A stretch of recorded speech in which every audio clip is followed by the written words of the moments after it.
The level of detail on this model really is superb. It really is an incredibly special model.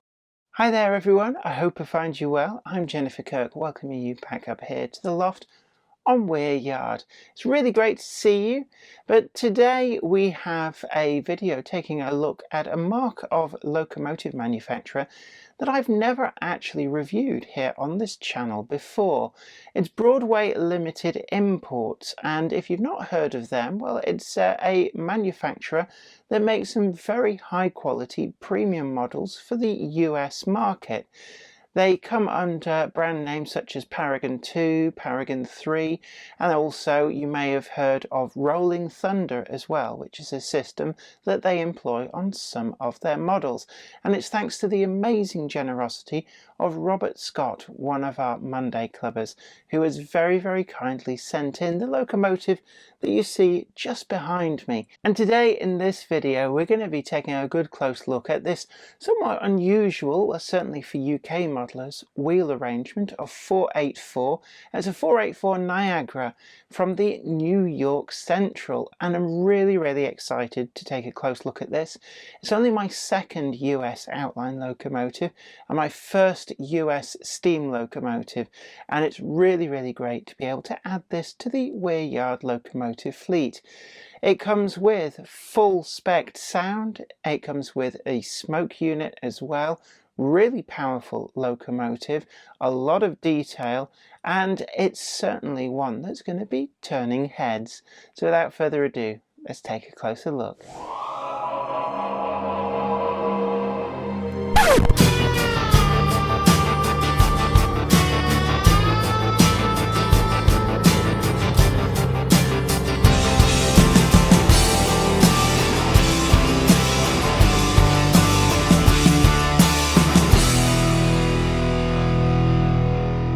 Well, this is the model for today's video, and I'd like to extend an extra special thanks to Robert Scott, one of the Monday clubbers, who very kindly sent this into the channel.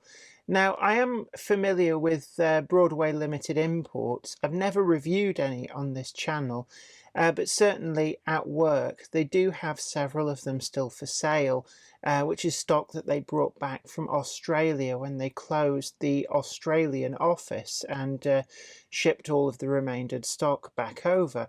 But Robert has incredibly generously sent this to me, and it's only the second US outline locomotive that I have for my collection and to run up here on Weir Yard.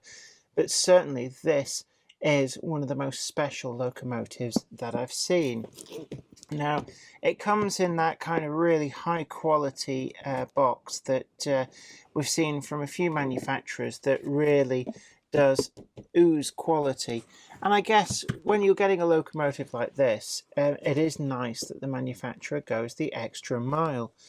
The booklet that comes with this is actually really comprehensive, and it's a proper booklet, and it gives you all of the details about the different CV settings. So you could actually go into a lot of depth with actually playing about with the settings and such like on this. It gives you actually a lot more information than the average user would ever really make use of. But it's really nice to see something as comprehensive as this, so we don't have to turn to the internet or guess our way through. Let's just lever out some of the packaging, and we've got the warranty card there, and this doesn't actually even look like it's been out of the box all that much. It's really nice, and again, a huge thanks to you, Robert, for your immense generosity. You can see here it's the NYC 484 Niagara steam locomotive, and just like we've seen from other manufacturers, we get that exploded diagram of all the many parts that go into this, and also the tender. And there's a working smoke unit in this locomotive, fully sound fitted. It really is an incredibly special model. So let's just get that out. I'm just going to move the box to one side, and it's actually really well packaged.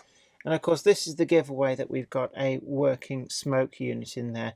The tiny little funnel And again, it doesn't look like this has ever been used. This is so clean and nice. I don't have any of the oil for this specific brand, but I do have some from the MTH locomotive, the Alco PA. That was actually the first US Outland locomotive that I got for my collection. Again, another nice touch. We've got the locomotive engineer in a sitting position, presumably ready to just slot straight in. In fact, he's got like a little square hole in his bottom, which presumably means that there's a square peg that he gets mounted on somewhere. Slightly unusual packaging. Let's just pop these sides off, and then we do get some extra stuff here.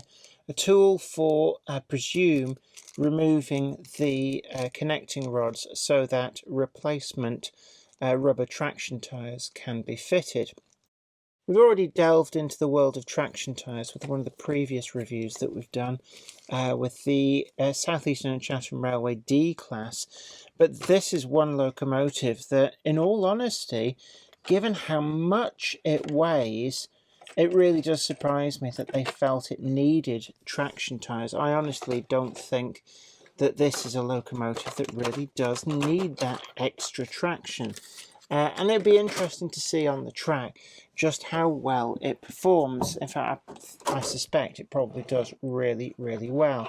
Now, the locomotive is actually nearly dwarfed by its tender. Now, we're looking down on it here, and I know a few people have commented that they thought that I was running the risk of damaging things. So I'm going to actually roll this onto some foam there from the packaging. The livery itself is fairly simple. We've got this overall black with the New York Central and the number, and not a lot else in the way of markings on this. But actually, this really does look a business-like locomotive. The one thing that really does strike me is just how chunky these connecting rods are, and that's not an oversight from the manufacturer. That simply is that this was an incredibly high power locomotive back in its day, and it was massively over-engineered such that it could cope with running at high speeds with heavy trains for long periods of time.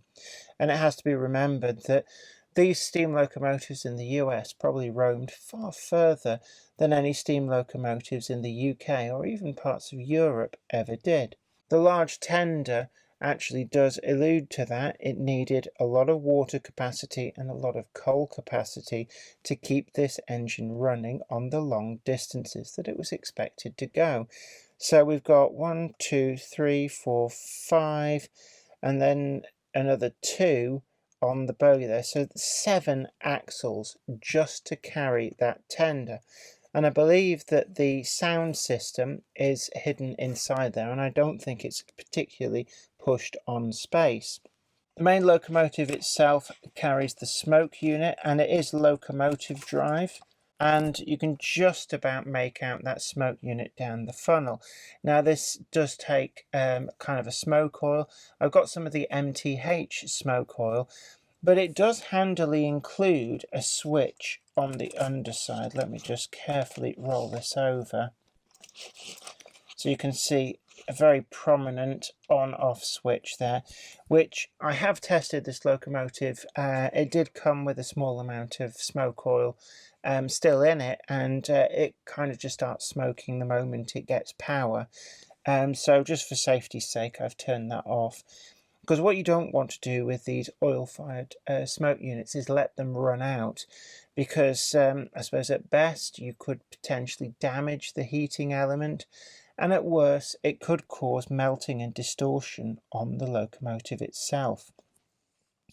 Now, looking at the number of axles there on the tender, that's 5 axles in quick succession, so hopefully that will go round the corners on Weir Yard. I'm not going to subject it to some of the tighter of the corners, but certainly I'm really looking forward to getting this running. I do have a little bit of a collection of US outline rolling stock, and I think it's only fitting that I bring the entire collection out to run behind this locomotive. The 484 wheel arrangement is, as far as I'm aware, unheard of in the UK, but over in the US this was actually a far more common wheel arrangement, and the reason for this was with such a large locomotive you can see just how big that firebox is, and it needed an extra pony truck just to support the extra overhang and weight of that. Then we've got the front pony truck as well, which is actually not quite as heavy duty a design up here at the front.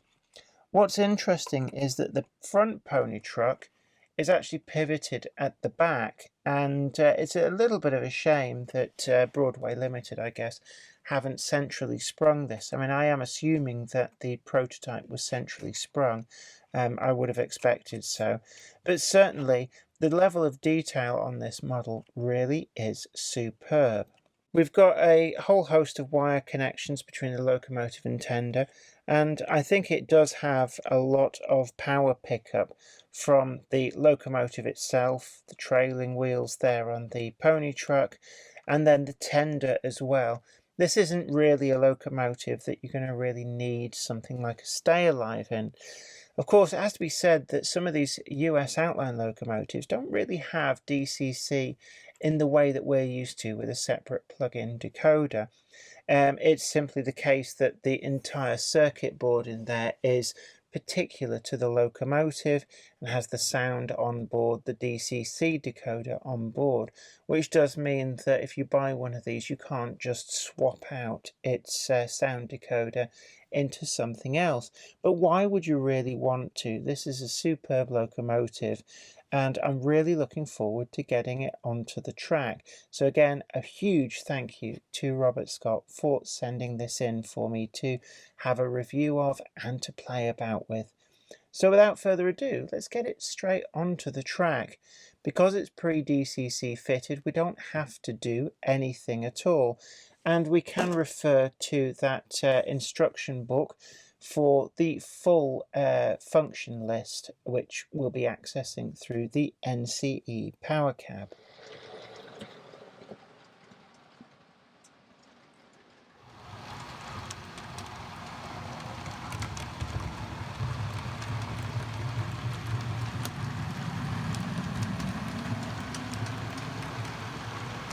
Running performance is actually really good. I think even without those traction tyres it would perform really well, but with them it really is just an unstoppable locomotive. I've got running behind it every single one of my US outline freight cars, and you can see it handles them with the greatest of ease. No sign of slipping, and I feel that I could have probably put 4 or even 5 times as many wagons on before it would have even hinted at struggling a little bit. I'm just going to bring it to a halt there, and then I'm going to turn the sound back on.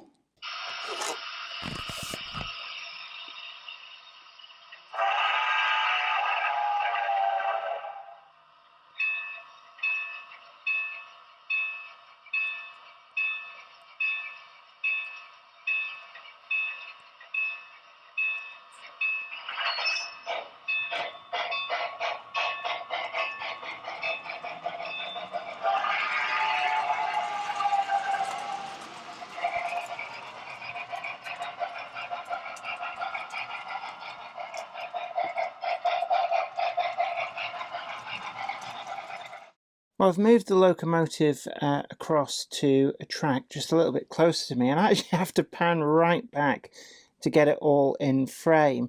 It really is a huge locomotive, and you can see there behind it 2 Hellion Class 07s are just marginally bigger than the full tender on this locomotive.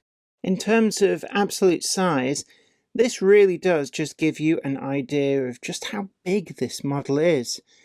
Side by side with the Hellion Bayer Garrett, it still pokes out at either end as a much bigger locomotive. It's actually incredible the size of these machines, and quite simply they dwarf anything that the UK had to offer. And of course, this 484 Niagara is not the biggest locomotive that the US had, not by a long way. So actually, this is probably more of a medium-sized locomotive compared to the Challengers and Malays. Getting on the track, I think some kind of re-railer would make life a lot easier. I think I've got it all on the track, but it is actually a little bit hard to tell. So we're just going to fire her up. So just trying to turn her on. The only way I've actually found is to actually start her moving, and then she starts up like that. So we've got the basic sounds, and we can work through. For some reason, turning the lights on makes that noise. I suspect that that's a steam-powered generator, which matches in with the lights. Put the bell on. I can imagine that that gets really irritating really quickly. And apparently you can play tunes with the horn if you're quick enough, so...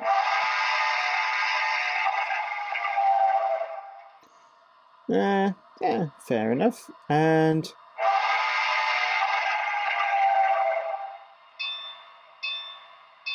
so... there's apparently, I think it's about 24 different sounds. So we can work through them. F8 just makes it muted. Got to be quite careful. I'm not 100% certain on the smoke unit, but certainly I'm really humbled by Robert Scott's immense generosity in sending this to the channel for videoing and playing about with. It handles the gradient actually just fine. That's at about a 4% gradient, and it's going up there without any hints of any kind of an issue. Oh, apparently, yes, if you just jab the horn,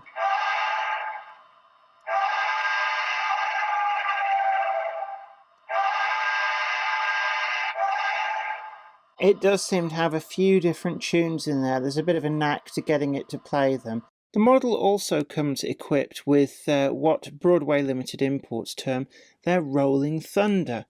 The way this works is that the locomotive actually communicates wirelessly with a base station, and that is then connected to a big bass speaker underneath the layout. That means that as the locomotive moves and does its thing, there is synchronized sound from a speaker and amp setup that no locomotive sound system could ever compete with. I don't have that bass unit, but it is certainly something that I'm now considering looking out for, because I can imagine it really would make an incredible difference to a locomotive like this. I am really impressed with this. It's a huge locomotive, and I never actually thought that I would get to own one of these amazing US outline models. So certainly this is one to look out for. Thank you again, Robert Scott, for your amazing generosity.